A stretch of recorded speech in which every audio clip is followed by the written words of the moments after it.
Kapagod maglinis. Makanood nga muna ng balita, oo. Magandang araw sa lahat. Mag-ingat po tayo sa bagong modus na kumakalat ngayon. Bebentahan kayo ng isang bote ng tubig at kapag nainom nyo po ito ay maaari po kayong malason at saka kayo dudukutin ng mga sindikato.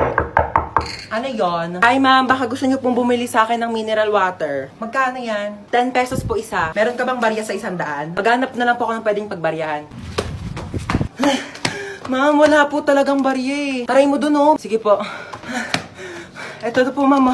Amin na. Thank you. Magkano yan? 10 piso lang po. Ito Thank you po. Ito na po yung tubig niyo Salamat. Hingal na hingal ka. Ang lalayo po kasi ng mga tindahan dito. Inom ka muna ng tubig Ay, thank you po